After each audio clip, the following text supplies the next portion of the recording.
بسم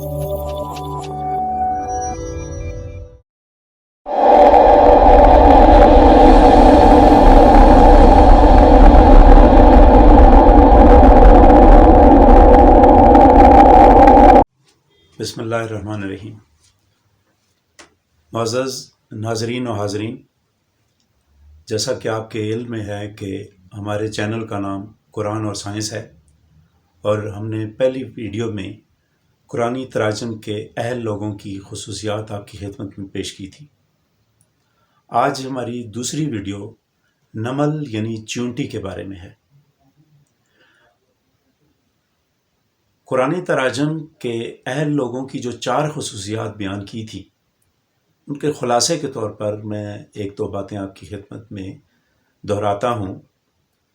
عربی زبان پر دسترس، جس زبان میں ترجمہ کرنا ہو اس پر دسترس، اور تیسری اہم خوبی یہ تھی کہ آپ کو اس قوم کی تاریخ سے بخوبی آگاہی ہونی چاہیے جس کی کتاب کا آپ ترجمہ کر رہے ہیں۔ ہم نے جس طریقے سے لفظ عصا کا ترجمہ صرف لاٹھی کیا ہے، جبکہ لغت میں جماعت، گروہ، ساتھی، سہارا، دوست کا ترجمہ بھی اچھی لغات میں ملتا ہے، بالکل اسی طرح ہم نے نمل کا ترجمہ صرف چیونٹی کر کے اپنے علم کو اور معانی کو محدود کر دیا ہے، جبکہ اگر ہم تاریخی اعتبار سے لفظ نمل کے پس منظر کو سمجھیں تو آپ کو معلوم ہوگا کہ یمن کے قریب وادی نیل میں بسنے والی ایک قوم کو بھی نمل کہا گیا ہے۔ اسی لیے قرآن کریم کی سورہ نمل کی آیت نمبر 18 میں اللہ تعالیٰ اس طرح ہم سے ہم کلام ہیں، یا ایھا النمل، یعنی اے اہل نمل، نمل کے لوگوں۔ اور حضرت سلیمان علیہ السلام کا لشکر آ رہا ہے نمل کی وادی میں، اور اس وادی کی جو ملکہ ہے وہ حضرت سلیمان علیہ السلام کو خوش آمدید کہنے کے لیے، استقبال کرنے کے لیے جب آتی ہے تو وہ اپنی قوم کے لوگوں کو، اہل نمل کو کہتی ہے کہ تم لوگ اپنے بلوں میں یعنی اپنے گھروں میں گھس جاؤ، تاکہ سلیمان علیہ السلام کا ایک عظیم لشکر تمہیں اپنے پیروں کے نیچے روندتا ہوا، مسلتا ہوا نہ چلا جائے۔ اگر اس معنی کو ہم پیش نظر رکھیں تو ہمیں اس آیت کو سمجھنے میں بہت آسانی اور بہتری اور نئے معانی ہمارے سامنے آتے ہیں۔ جیسے جنگل کا بادشاہ شیر کہلاتا ہے اور اپنی طاقت کی بنیاد پر، اسی طرح اگر عقل کی بنیاد پر کسی حیوان کو، حشرات میں سے کسی کو بادشاہ یا ملکہ چنا جائے تو وہ حق صرف چیونٹی کا بنتا ہے، کیونکہ چیونٹی اپنے ہم عصر حشرات میں سب سے زیادہ عقل مند ہے، انسان کے بعد دوسرے درجے پر۔ حاضرین محفل، چیونٹی کی 4 بڑی اقسام ہمارے علم میں ہونی چاہیے۔ پہلی تو بات یہ ہے کہ ان میں ایک ملکہ ہوتی ہے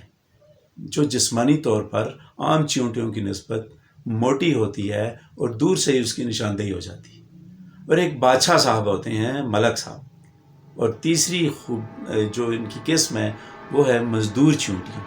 اور چوتھی ہیں سپاہی۔ مزدور چیونٹیوں کی تعداد سب سے زیادہ ہوتی ہے، اس میں ہر قسم کی خصوصیات والی چیونٹیاں موجود ہوتی ہیں، اور سپاہی ان سب چیونٹیوں کی اپنے بلوں کی حفاظت کرنے کے لیے، اور تمام جو کام ہماری فوج اور سپاہی سر انجام دیتی ہے وہ چیونٹیوں میں سپاہی چیونٹیوں کے ذمہ ہوتا ہے۔ چیونٹیوں کے بل کی بناوٹ پر اگر آپ غور کریں تو آپ حیران رہ جائیں گے کہ یہ زمین سے 7 میٹر یعنی 30 سے 40 فٹ نیچے گہرائی میں جا کر اپنا محل اور اپنا گھر یا اپنا بل بناتی ہیں، اور اس میں ایسا نہیں ہے کہ جو سوراخ ہمیں دکھائی دیتا ہے ایسا ہی ہے۔ چیونٹیوں کی ذہنی سطح کا کمال ان کے بل کو دیکھ کر ہوتا ہے، نظر آتا ہے کہ یہ کمرے بناتی ہیں، مختلف ہال بناتی ہیں، بالکونیاں بناتی ہیں، اور کانفرنس روم بناتی ہیں جہاں پر مختلف چیونٹیاں مل کر مختلف اجلاس منعقد کرتی ہیں اور ان کی مختلف زندگی کے معاملات پر فیصلے کیے جاتے ہیں۔ حضرت سلیمان علیہ السلام اپنے لوگوں کو فرماتے تھے کہ اگر تم نے دانائی حاصل کرنی ہے تو چیونٹیوں کے افعال پر غور کرو۔ اسی طرح معروف شاعر گوئٹے نے کیا خوبی کہا ہے کہ کامیابی کے لیے جن 3 چیزوں کا ہونا ضروری ہے ان میں سے پہلے نمبر پر ہے شوق، دوسرا ذہانت اور تیسری ہے محنت۔ اور یہ تینوں چیزیں جو ہیں چیونٹیوں میں بدرجہ اتم پائی جاتی ہیں۔ چیونٹیوں کا عمل تولید بھی اور ان کی تربیت سازی بھی، جسم سازی، تربیت سازی، ذہن سازی، یہ کسی حیران کن عمل سے عاری نہیں ہے، بلکہ آپ غور کریں تو جو ملکہ چیونٹی ہوتی ہے وہ اپنی جو انڈے دیتی ہے وہ مختلف جگہ پر اس کے انڈے بکھرے پڑے ہوتے ہیں، اور جو مزدور چیونٹیاں ہوتی ہیں وہ ان انڈوں کو الگ الگ کر کے رکھتی ہیں، ان کی حفاظت کرتی ہیں، ان کی دیکھ بھال کرتی ہیں، اور پھر جب انڈوں میں سے بچے نکل آتے ہیں تو ان کو نہلاتی ہیں،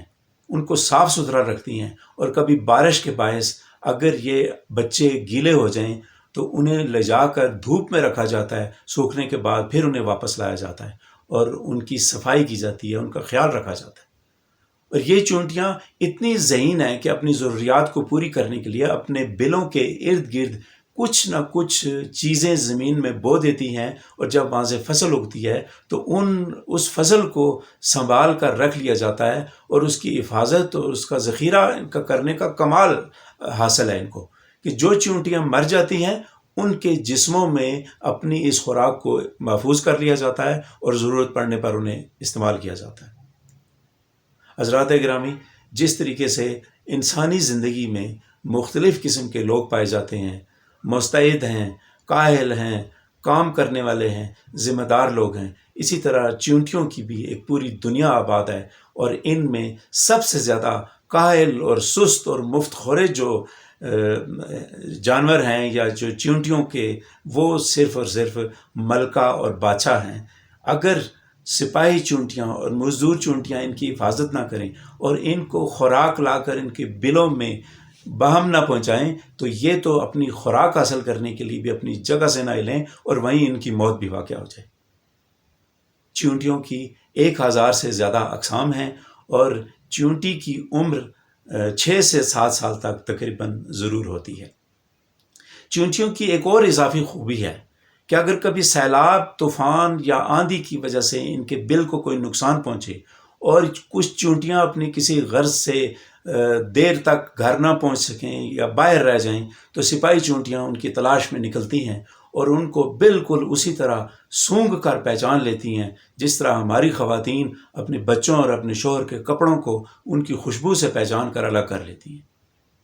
چیونٹیوں کی ذہانت کو آپ یہاں سے بھی اندازہ لگائیے کہ پتوں کا فرش بناتی ہیں اپنے بل کے اندر، پتوں کو لے کر آتی ہیں اور ان پتوں کو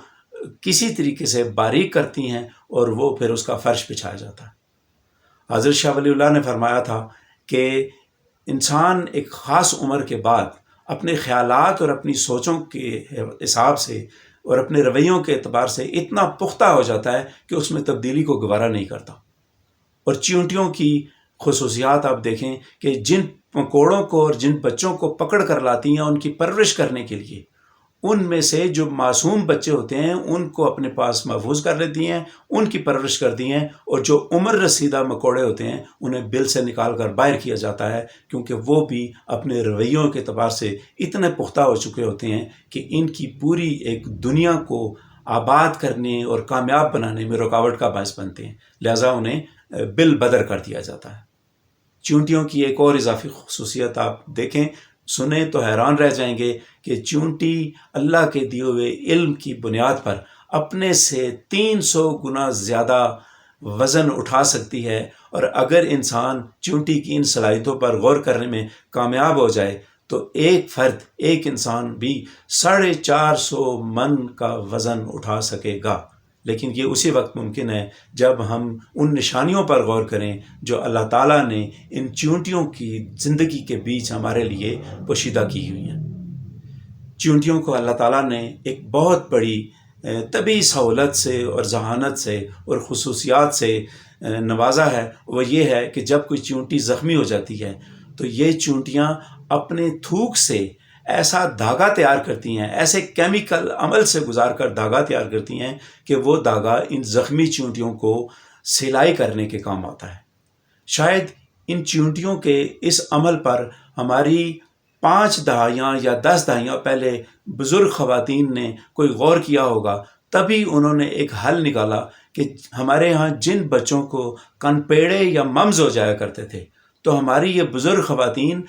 ان چیونٹیوں کے بلوں سے مٹی لے کر آتی تھی اور ان سے لیپ کرتی تھی گلے پر، تو وہ کنپیڑے یا وہ ممز ہمارے ٹھیک ہو جایا کرتے تھے۔ ہمیں بھی اسی طرح ان ساری باتوں پر غور کرنے کی ضرورت ہے، اللہ کی ان نشانیوں پر غور کرنے کی ضرورت ہے کہ دیکھیں ایک کیمرے کی آنکھ ہے، اللہ تعالیٰ نے انسان کی آنکھ میں کتنی خوبیاں رکھی ہیں کہ اس کے ذریعے ہزاروں عکس محفوظ ہو کر ہمارے ذہن میں چلے جاتے ہیں۔ اسی طرح چونٹی اپنی 2 آنکھوں سے ایک وقت میں 200 تصاویر کو محفوظ کر لیتی ہے۔ اور آپ غور کریں کہ جس چونٹی کو اللہ تعالیٰ نے اتنی صلاحیتیں دی ہیں، ان کا سماجی نظام بھی کسی ایک نظام سے خالی نہیں ہے۔ جب کوئی چونٹی مر جاتی ہے تو اس کی باقاعدہ تدفین کا انتظام کیا جاتا ہے، اس کا جنازہ اٹھایا جاتا ہے اور اس کو باقاعدہ بڑے احترام کے ساتھ اس کی تدفین کی جاتی ہے۔ حاضرین محفل، ناظرین کرام، آج ہم نے قرآن کریم کی روشنی میں چیونٹیوں کی زندگی کے بارے میں مختصراً چند گزارشات آپ کے سامنے پیش کی ہیں۔